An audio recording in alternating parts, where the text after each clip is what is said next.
اعوذ باللہ من الشیطان الرجیم بسم اللہ الرحمن الرحیم رب اشرح لی صدری ویسر لی امری واحلل عقدۃ من لسانی یفقہوا قولی رب یسر ولا تعسر وتمم بالخیر آمین یا رب العالمین۔ عربی کا معلم حصہ چہارم میں چلتے ہیں آج کے سبق کی طرف، اور آج کے سبق میں ذکر کیے جانے والے کنسیپٹس اور ایکسرسائزز کو اچھی طرح سمجھنے کی کوشش کرتے ہیں۔ عربی کا معلم حصہ چہارم میں ہمارا آج کا سبق ہے الدرس الرابع والسبعون، یعنی لیسن نمبر 74، سبق نمبر 74، اور اس سبق کا عنوان ہے المثنی والمجموع والتصغیر۔ تو اس سبق میں انشاءاللہ تعالی مولوی عبدالستار صاحب جو ہیں وہ ہمیں مثنی، جمع اور تصغیر کے بارے میں کچھ نہ کچھ بتائیں گے۔ تو پہلا پوائنٹ بتا رہے ہیں کہ تثنیہ بنانے کا عام طریقہ تم نے سبق نمبر 5 میں سمجھ لیا ہے، چند خاص باتیں یہاں اور لکھی جاتی ہیں۔ جو اسماء مقتول آخر ہیں، تثنیہ کے وقت ان کا آخری حرف لوٹا لاتے ہیں۔ وہ اسماء جو مقتول آخر ہیں، اس کا کیا مطلب ہے؟ یعنی جیسا کہ آپ جانتے ہیں کہ اب کا لفظ جو ہے یہ اصل میں اب ون تھا، تو مثنیٰ بناتے وقت وہ جو حرف نکال دیا جاتا ہے نا، اس کو واپس لایا جاتا ہے۔ یہی مثال دے کے بات سمجھا رہے ہیں کہ ابن سے ابوانی، اخن سے اخوانی اور اخوینی، یعنی اخوانی مرفوع فارم ہے اور اخوینی جو ہے یہ منصوب فارم ہے۔ مگر حرف محذوف کے عوض اس اسم میں کوئی حرف شروع میں یا آخر میں بڑھا دیا گیا ہو تو پھر حرف محذوف نہیں لوٹایا جائے گا۔ جیسے ابن لفظ جو ہے اس کی اصل تھی بنون، اور اسمن اس کی اصل تھی سمون، اور سنتن جس کی اصل تھی سنون۔ ان کا مثنیٰ جو ہے وہ ابنانی، اسمانی اور سنتانی ہی ہوگا۔ یعنی یہ بات واضح کر دی گئی ہے کہ بعض الفاظ میں کسی لفظ کا آخری حرف جو ہے وہ اڑا دیا جاتا ہے، صحیح ہے، اور بعض الفاظ میں آخری حرف اڑانے کے بعد کوئی حرف شروع میں زائد لگا دیا جاتا ہے۔ تو اگر مثنیٰ بنانا ہے آپ نے ان الفاظ کا جن کا آخری حرف اڑا دیا گیا ہے، تو مثنیٰ بناتے وقت وہ آخری حرف جو ہے وہ لوٹا دیا جائے گا۔ اور اگر ایسے الفاظ جن کا آخری حرف اڑا تو دیا ہے لیکن اس کی جگہ کوئی نیا حرف شروع میں لگایا ہے، تو ان اسماء کا مثنیٰ بناتے ہوئے وہ اڑایا ہوا حرف جو ہے وہ واپس نہیں لایا جائے گا۔ امید ہے بات کلیئر ہو گئی ہوگی۔ پھر یدن، اس کی اصل جو ہے یدیون تھی، فمن اس کی اصل فوہن تھی، اس سے یدانی اور فمانی آتا ہے۔ حرف محذوف ان میں بھی لوٹایا نہیں جاتا۔ تو یہ خاص الفاظ ہیں جن کا آخری حرف جو ہے وہ اڑا دیا گیا لیکن مثنیٰ بناتے وقت وہ لوٹایا نہیں گیا۔ مزید بتا رہے ہیں کہ الف مکسورہ کو اور الف ممدودہ کے حمزہ کو اکثر واو سے بدل دیتے ہیں، یعنی مثنیٰ بناتے ہوئے الف مکسورہ کو اور الف ممدودہ کے حمزہ کو واو سے بدل دیا جاتا ہے۔ جیسے اسن، اس سے اسوانی، ہمراؤ سے ہمراوانی، سماعن سے سماوانی اور سماعانی بھی آتا ہے۔ مگر جو الف یا سے بدلا ہوا ہو اس کو تثنیہ میں یا سے بدل دیتے ہیں، جیسے فتن سے فتح یعنی۔ ایک چھوٹا سا پوائنٹ حاشیے میں دے رہے ہیں کہ اسن اور فتن پر ال داخل ہو تو الاسا اور الفتح پڑھا جاتا ہے۔ تو یہ چند باتیں تھیں جو مثنیٰ کے حوالے سے مولوی عبدالستار صاحب نے ذکر کی ہیں۔ اب اگلا چھوٹا ٹاپک جو ہے وہ آ رہا ہے، وہ ہے المجموع یعنی الجمع۔ سبق کا دوسرا پوائنٹ دے رہے ہیں کہ تمہیں معلوم ہے کہ جمع کی دو قسمیں ہیں، جمع سالم اور جمع مکسر۔ پھر جمع سالم کی بھی دو قسمیں ہیں، مذکر اور مؤنث، اور اس کے لیے کہہ رہے ہیں کہ تم سبق نمبر 5 کو دیکھ سکتے ہو۔ الجمع سالم المذکر، اس کے بارے میں بتا رہے ہیں کہ جمع سالم مذکر ان اسماء صفت کی ہوتی ہے جو مذکر عاقل کی صفت یا خبر واقع ہو، جیسے رجال، صادقون۔ غیر اسماء صفت کی جمع مذکر سالم صرف چند الفاظ میں آتی ہے، جیسے اردونا جو کہ ارد کی جمع ہے، عالمونا جو کہ عالم کی جمع ہے، اہلونا جو کہ اہل کی جمع ہے، بنونا جو کہ ابن کی جمع ہے، سنونا جو کہ سنح کی جمع ہے، اور میعونا جو کہ میعتن کی جمع ہے، اور یہی چیز انہوں نے آگے بریکٹ میں لکھ دی ہے۔ تو جمع سالم مذکر جو ہے، جیسا کہ ہم نے لسان القرآن کتاب میں بھی پڑھا ہوا ہے کہ یہ عام طور پہ صفات کی آتی ہے، اور کن کی صفات کی؟ عاقل کی صفات کی۔ یہ بات آپ نے ذہن میں رکھنی ہے۔ لیکن یہ چند لفظ دیے گئے ہیں یہ عاقل کی صفات نہیں ہیں، لیکن پھر بھی ان کی جمع سالم جو ہے وہ آئی ہوئی ہے، تو یہ ایکسیپشنز کے طور پہ ہم یاد رکھ سکتے ہیں۔ مزید بتا رہے ہیں کہ مذکر اعلام خاص نام ان کی جمع بنانی ہو تو جمع سالم ہی بنائیں گے، جیسے زیدن سے زیدونا وغیرہ. یہ پوائنٹ الحمدللہ ہم نے لسان القرآن میں پڑھا ہوا ہے. الجمع سالم المؤنث، اس کے بارے میں بتا رہے ہیں کہ جو اسماء صفت عاقلات کی صفت یا خبر ہوں ان کی جمع عموماً سالم مؤنث ہوتی ہے، جیسے نساء صالحات. غیر اسماء صفت میں مندرجہ ذیل اسموں کی جمع سالم مؤنث بھی آ جاتی ہے. جس اسم کے آخر میں تائے مربوطہ لگی ہو، خواہ تانیث کے لیے ہو خواہ وحدت کے لیے ہو، جیسے وزاتن سے وزاتن، اور وزہ کے معنی لکھے ہیں بطخ کی قسم کا ایک آبی پرندہ ہے، اور وزاتن میں تائے تانیث ہے اور تمراتن میں تائے وحدت ہے، یعنی ایک کھجور. تو یہ تائے تانیث اور تائے وحدت کا بھی آپ کو علم ہونا چاہیے. تمراتن سے تمراتن، مگر امراتن، شاتن وغیرہ چند الفاظ سے جمع سالم نہیں آئے گی، یعنی عرب ان کی جمع سالم استعمال نہیں کرتا. شاتن کی جمع جو ہے شاؤن آتی ہے اور شیاہن آتی ہے، اور امراتن کی جمع نساؤن اور نسوتن آتی ہے. مؤنث اعلام کی جمع سالم مؤنث بنے گی، جیسے مریم سے مریماتن. یہاں پر مریم پہ جو دو پیش لگی ہوئی ہیں اینڈ پہ، وہ ایک پیش میں تبدیل کر دیں کیونکہ مریم ایک غیر منصرف اسم ہے. پھر وہ مصادر جو 3 حرف سے زائد ہوں، جیسے تعریف ایک مصدر ہے، یہ 3 حروف سے زائد ہے تو اس کی جمع جو ہے تعریفاتن آ جائے گی.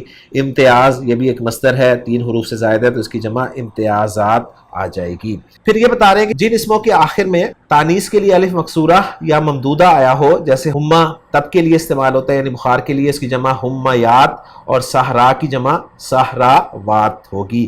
اس کی جمع مکسر صحارا بھی آتی ہے. تو جمع سالم مذکر مؤنث کے بارے میں انہوں نے بتا دیا. اب جمع مکسر کے بارے میں بتا رہے ہیں کہ جمع مکسر کی 2 قسمیں ہوتی ہیں، ایک جمع قلت ہوتی ہے اور ایک جمع کثرت ہوتی ہے.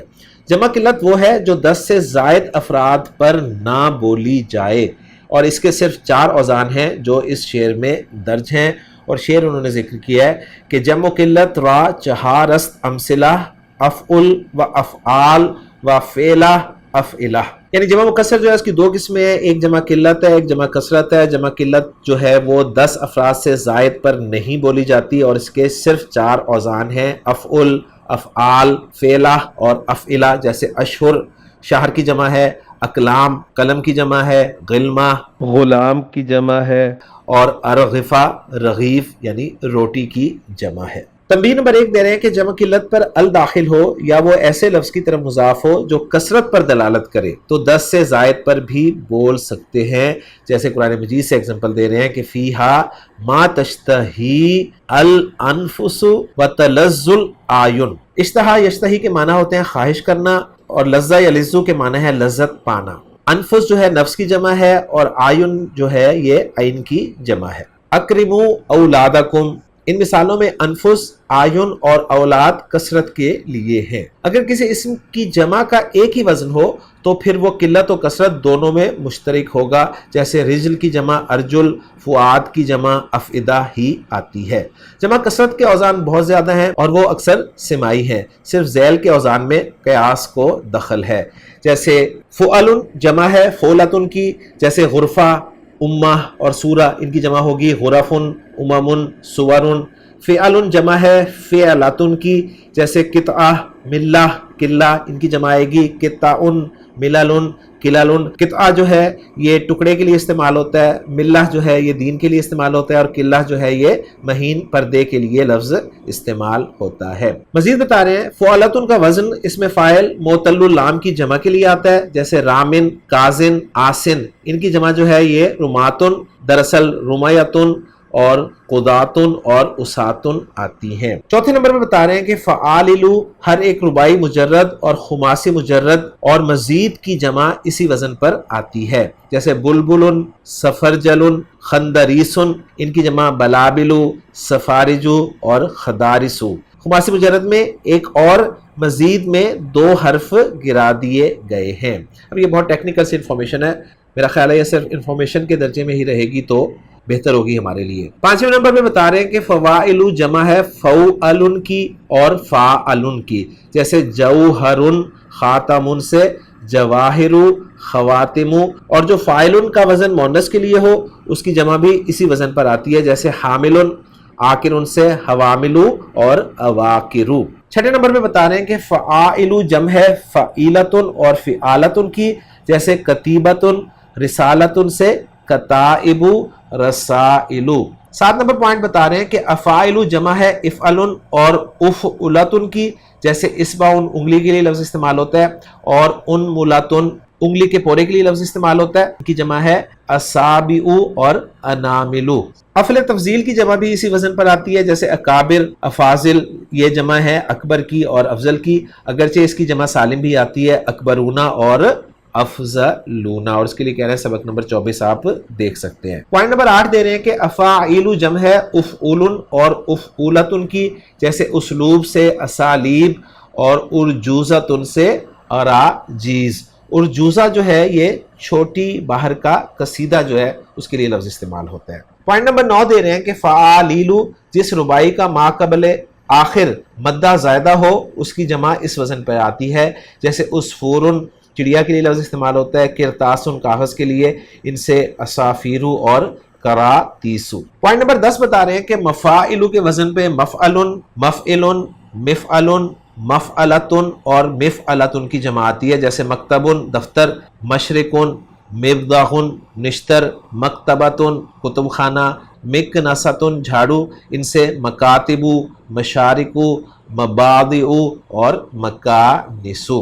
پوائنٹ نمبر 11 دے رہے ہیں کہ مفاعیل جمع ہے مفعالن، مفعیلن اور مفعولن کی، اور جیسے مفتاحن، مسکینن اور مکتوبن سے مفاتیحو، مساکینو اور مکاتیبو۔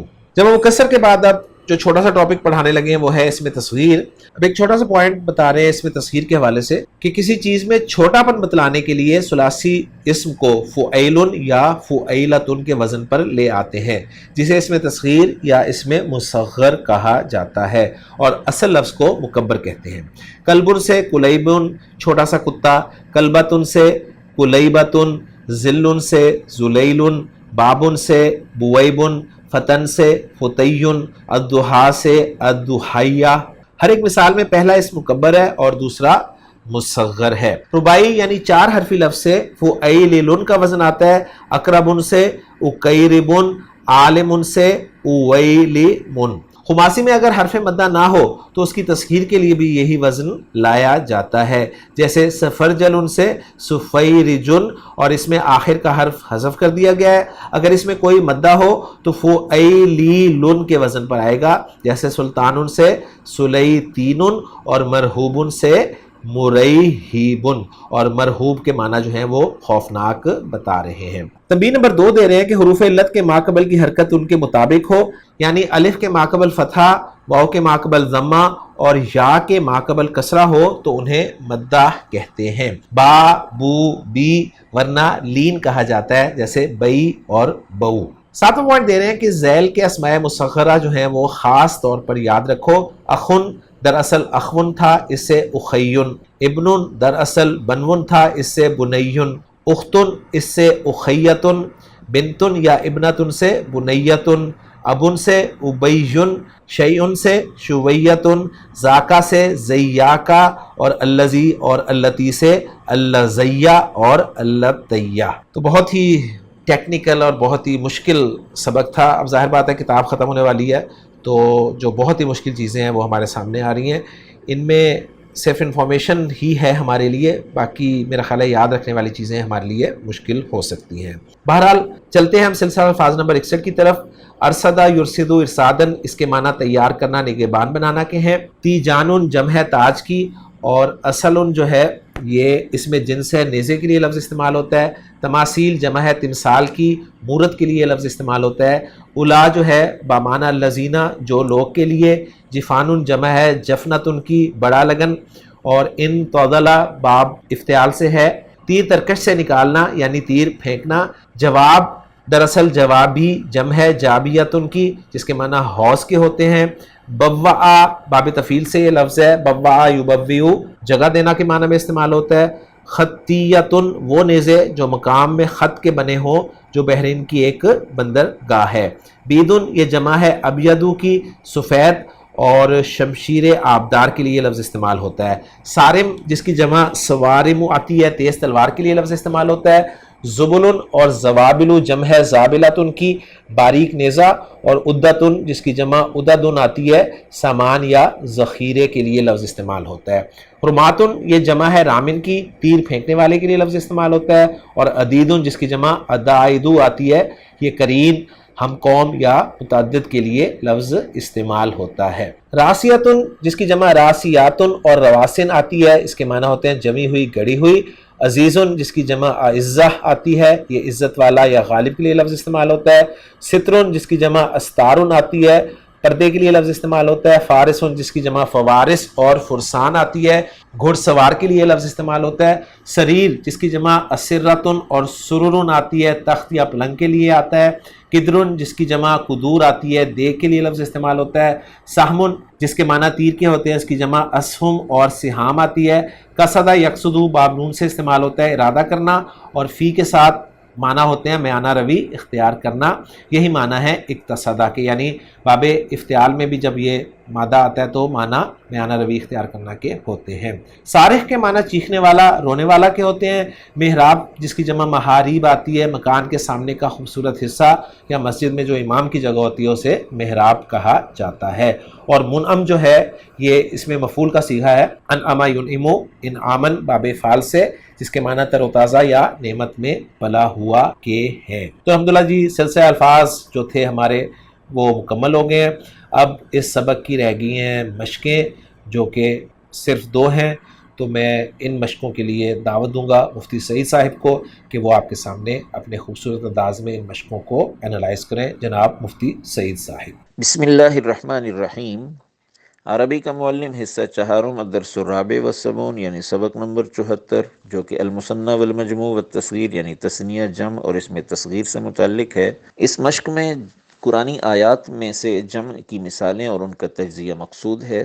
پہلی آیت ہے وَمِنْ آیَاتِهِ خَلْقُ السَّمَاوَاتِ وَالْأَرْضِ وَاخْتِلَافُ أَلْسِنَتِكُمْ وَأَلْوَانِكُمْ إِنَّ فِي ذَلِكَ لَآيَاتٍ لِلْعَالَمِينَ۔ اور اس کی یعنی اللہ کی قدرت کی نشانیوں میں سے ہے آسمانوں اور زمین کو پیدا کرنا اور تمہاری زبانوں اور تمہارے رنگوں کا مختلف ہونا، یقیناً اس میں بڑی نشانیاں ہیں اہل جہاں کے لیے۔ آیت میں پہلا کلمہ جمع ہے آیات بروزن افعال، جو کہ جمع ہے آیت بروزن افعل کی۔ دوسری جمع ہے سماوات بروزن فعالات، جو کہ جمع ہے سما بروزن فعال کی، اور یہ جمع الف تا کے ساتھ ہے، اس کو ہم جمع مؤنث سالم کے ساتھ ملحق قرار دے سکتے ہیں۔ تیسری جمع ہے السنہ بروزن افعلہ، جو کہ جمع ہے لسان بروزن فعال کی۔ یہ جمع قلت کے اوزان میں سے ہے، لیکن یہاں اس کی اضافت قم ضمیر کی طرف اس کے کثرت کے لیے ہونے پر دلالت کر رہی ہے۔ چوتھی جمع ہے الوان بروزن افعال، جو کہ جمع ہے لون بروزن فعل کی۔ یہ بھی جمع قلت کے اوزان میں سے ہے، لیکن یہاں قلت کے لیے نہیں۔ پانچویں جمع ہے عالمین بروزن فاعلین، جو کہ جمع ہے عالم بروزن فاعل کی، اور یہ جمع یا نون و نون کے ساتھ ہے، اس کو ہم جمع مذکر سالم کے ساتھ ملحق قرار دے سکتے ہیں۔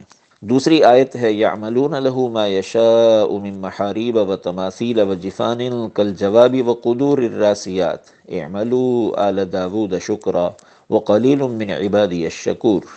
وہ یعنی جنات بناتے ہیں ان کے لیے، یعنی سلیمان علیہ السلام کے لیے، ما یشاء جو وہ چاہتے ہیں، من محاریب یعنی عبادت خانے یا عمارتیں، و تماثیل اور مورتیاں، و جفان اور بڑے لگن پیالے، کل جواب تالابوں یا حوضوں کی طرح، و قدور الراسیات اور ایک جگہ گاڑی ہوئی یا ٹکی ہوئی دیگیں، اعملوا آل داود شکرا اے آل داود عمل کرو بطور شکر، وقلیل من عبادی الشکور اور میرے بندوں میں سے بھرپور شکر کرنے والے کم ہی ہیں۔ آیت گرامی میں پہلی جمع ہے محاریب بروزن مفاعیل، جو کہ جمع ہے محراب بروزن مفعال کی۔ دوسری جمع ہے تماثیل بروزن تفاعیل، جو کہ جمع ہے تمثال بروزن تفعال کی۔ تیسری جمع ہے جفان بروزن فعال، جو کہ جمع ہے جفنا بروزن فعلہ کی۔ چوتھی جمع ہے جواب، جو کہ اصل میں جوابی ہے، اور یہ جمع ہے جابیہ کی۔ جوابی کا وزن ہے فواعل اور جابیہ فاعلہ۔ قدور بروزن فعول، جمع ہے قدر بروزن فعل کی۔ راسیات بروزن فاعلات، جمع ہے راسیتن کی بروزن فاعلہ، یہ جمع مؤنث سالم ہے۔ قلیل من عبادی میں عباد بروزن فعال، جمع ہے عبد بروزن فعل کی۔ تیسری آیت ہے قالت، ان الملوک اذا دخلوا قریۃ افسدوها وجعلوا اعزۃ اہلها اذلہ۔ ملکہ سبا بلقیس نے کہا کہ یقیناً بادشاہ جب داخل ہوتے ہیں کسی بستی میں تو اس کو بگاڑ کے رکھ دیتے ہیں اور اس بستی کے رہنے والوں میں سے عزیز ترین لوگوں کو ذلیل ترین بنا دیتے ہیں۔ اس میں ملوک بروزن فعول جمع ہے ملک بروزن فعیل کی، اور اعزہ جو کہ اصل میں اعزیزہ ہے بروزن افعلہ، یہ جمع ہے عزیز بروزن فعیل کی۔ اذلہ جو کہ اصل میں اذللہ ہے، یہ جمع ہے ذلیل بروزن فعیل کی۔ اعزہ اور اذلہ یہ بھی جمع قلت کے اوزان میں سے ہیں۔ آیت نمبر 4 ہے، یا بنی اقم الصلاة وأمر بالمعروف وانہ عن المنکر واصبر علی ما اصابک ان ذلک من عزم الامور واقصد فی مشیک واغضض من صوتک ان انکر الاصوات لصوت الحمیر۔ حضرت لقمان علیہ السلام نے کہا، اے میرے پیارے بیٹے، نماز قائم کرو، بھلائی کا حکم کرو، برائی سے منع کرو، اور جو تکلیف تمہیں پہنچے اس پر صبر و استقامت دکھاؤ، یقیناً یہ بڑے ہمت کے کاموں میں سے ہے۔ اور اپنی چال میں میانہ روی اختیار کرو اور اپنی آواز میں پستی اختیار کرو، بے شک آوازوں میں سے ناگوار ترین یا بدترین آوازیں گدھوں کی آواز ہے۔ اس میں ایک جمع ہے امور بروزن فعول، امر بروزن فعل کی، دوسری اصوات بروزن افعال جمع ہے صوت کی بروزن فعل۔ حمیر بروزن فعیل، یہ جمع ہے حمار بروزن فعال کی۔ پانچویں آیت ہے، والذین آمنوا وعملوا الصالحات لنبوئنہم من الجنۃ غرفا غرفا تجری من تحتها الانہار خالدین فیہا نعم اجر العاملین۔ اور وہ لوگ جو ایمان لائے اور جنہوں نے بھلے کام کیے، ہم ضرور ان کو ٹھکانہ دیں گے جنت میں سے ایسے بالا خانوں میں جن کے نیچے سے نہریں چلتی ہوں گی، اور وہ ان میں ہمیشہ رہنے والے ہوں گے، کیا ہی اچھا ہے عمل کرنے والوں کا بدلہ۔ اس میں ایک جمع ہے الصالحات بروزن فاعلات، جو کہ جمع ہے صالحتن کی بروزن فاعلہ، جمع مؤنث سالم ہے۔ غرف بروزن فعل جمع ہے غرفہ بروزن فعلہ کی۔ انہار بروزن افعال، یہ جمع ہے نہر بروزن فعل کی۔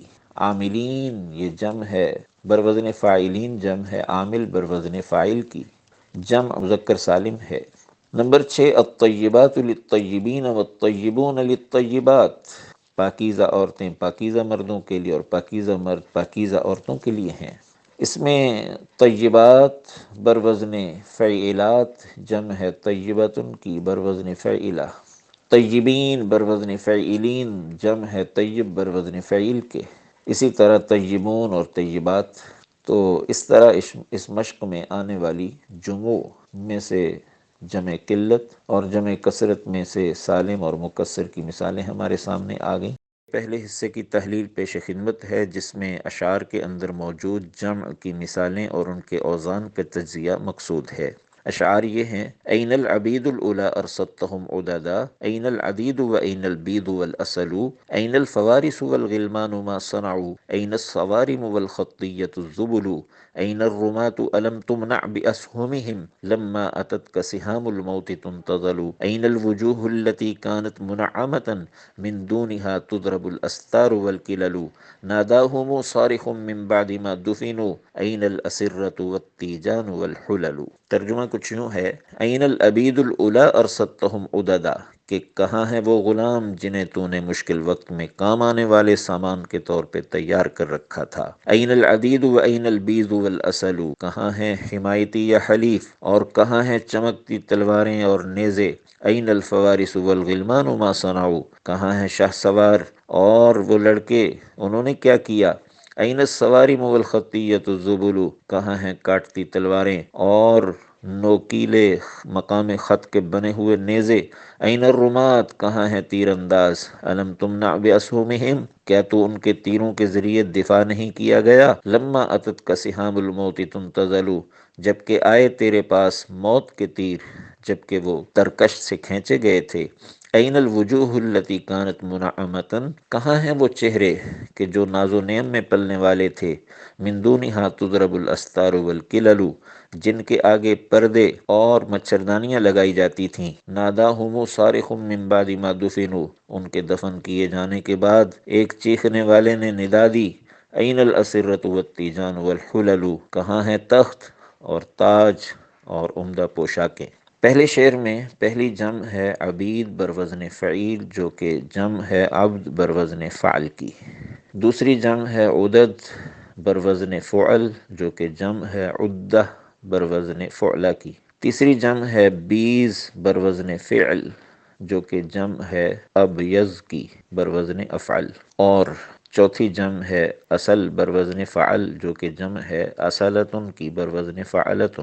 دوسرے شعر میں پہلی جمع ہے الفوارس بروزن فواعل جو کہ جمع ہے فارس بروزن فاعل کی، دوسری جمع ہے غلمان بروزن فعلان جو کہ جمع ہے غلام بروزن فعال کی، تیسری جمع ہے صوارم بروزن فواعل جو کہ جمع ہے صارم بروزن فاعل کی، چوتھی جمع ہے الزبل جو کہ بروزن فعل ہے اور جمع ہے زابل بروزن فاعل کی، تیسرے شعر میں پہلی جمع ہے رمات بروزن فعال جو کہ جمع ہے رامی بروزن فاعل کی، دوسری جمع ہے اسہم بروزن افعل جو کہ جمع ہے سہم بروزن فعل کی، تیسری جمع ہے سہام بروزن فعال اور یہ بھی جمع ہے سہم بروزن فعل کی، چوتھے شعر میں پہلی جمع ہے وجوہ بروزن فعول جو کہ جمع ہے وجہ بروزن فعل کی، دوسری جمع ہے استار بروزن افعال جو کہ جمع ہے ستر بروزن فعل کی، تیسری جمع ہے کلل بروزن فعل جو کہ جمع ہے قلتن بروزن فعلتن کی، آخری شعر میں پہلی جمع ہے الاسرہ، اسرہ بروزن افعلہ اصل میں اسررہ ہے، یہ جمع ہے سریر بروزن فعیل کی، دوسری جمع ہے تیجان بروزن فعلان جو کہ جمع ہے تاج بروزن فعل کی، تیسری جمع ہے حلل بروزن فعل جو کہ جمع ہے حلہ بروزن فعلہ کی، ان میں افعال کے وزن پر استار اور فعال کے وزن پر سہام، یہ جمع قلت کے اوزان ہیں، باقی جمع کثرت کے ہیں، اور تقریباً ساری جمع جموع مکسرہ ہیں۔ دوسرے حصے کی تحلیل پیش خدمت ہے جس میں اشعار کے اندر موجود اسم تصغیر کی مثالوں کا تجزیہ مقصود ہے۔ اشعار یہ ہیں: نقیتم من مسیکن فی وریدن، خویلک ام وشیم فی خدیدی، وزیک اللویمع فی الضحیہ، وجیہک ام قمیر فی سعیدی، صبی ام زبی فی قبی، مریہیب السطیوۃ کالاسیدی۔ کسی بچے کے حسن کو تعبیر کرتے ہوئے دلچسپ اشعار کہے گئے ہیں۔ اس میں پہلے شعر کے اندر خویلوکا جو کہ دوسرے مصرعے کے شروع میں ہے وہ مبتدا ہے اور باقی سارا شعر اس کی خبر ہے، لہذا ترجمہ وہاں سے شروع ہوگا۔ خویلوکا تیرا یہ چھوٹا سا تل، نقیتم من مسیکن فی وریدی، ایک چھوٹے سے گلاب کے اندر مشک کے چھوٹے سے ٹکڑے سے لگایا ہوا چھوٹا سا نقطہ ہے، ام وشیم فی خدیدی، یا ایک چھوٹے سے گال کے اندر گوندا گیا ایک چھوٹا سا نقش ہے، وزیک اللویمع فی الضحیہ، اور چاشت کے پیارے سے وقت میں یہ چمکتی ہوئی پیاری سی چیز، وجیہو کا تیرا چھوٹا سا چہرہ ہے، ام قمیر فی سعیدی، یا برج سعد کے اندر ایک چھوٹا سا چاند ہے، صبیٌ تو ایک چھوٹا سا بچہ ہے، ام زبیٌ یا چھوٹا سا ہرن ہے، فی قبیٌ چھوٹی سی قبا میں، مریہب السطیوۃ خطرناک حملہ کرنے والا چھوٹا سا ایک بچہ ہے، کل اسیدی شیر کے بچے کی طرح۔ اس میں نقیتن پہلی تصغیر ہے جو کہ نقطتن سے بنائی گئی ہے، مسیکن یہ تصغیر ہے مسک کی، مسک بمعنی کستوری مشک، ورید یہ تصغیر ہے وردتن کی، گلاب کا پھول، خویل تصغیر ہے خال کی یعنی تل، وشیم تصغیر ہے وشم کی، وشم کا معنی گوندنا یا گوندا ہوا نقش، خدید تصغیر ہے خد کی بمعنی رخسار، لویمع تصغیر ہے لامے کی بمعنی چمکتی ہوئی چیز، ضحیہ تصغیر ہے ضحیٰ کی چاش کا وقت، وجیہ تصغیر ہے وجہ کی چہرہ، قمیر تصغیر ہے قمر کی چاند، سعید تصغیر ہے سعد کی اور یہاں مراد برج سعد ہے، صبی تصغیر ہے صبی کی بمعنی بچہ، زبی تصغیر ہے ضبج کی بمعنی ہرن، قبی تصغیر ہے قبا کی لباس، مرہیب تصغیر ہے مرہب کی بمعنی خطرناک یا ڈرانے والا، سطیوہ تصغیر ہے سطوہ کی بمعنی حملہ، اسید تصغیر ہے اسد کی بمعنی شیر۔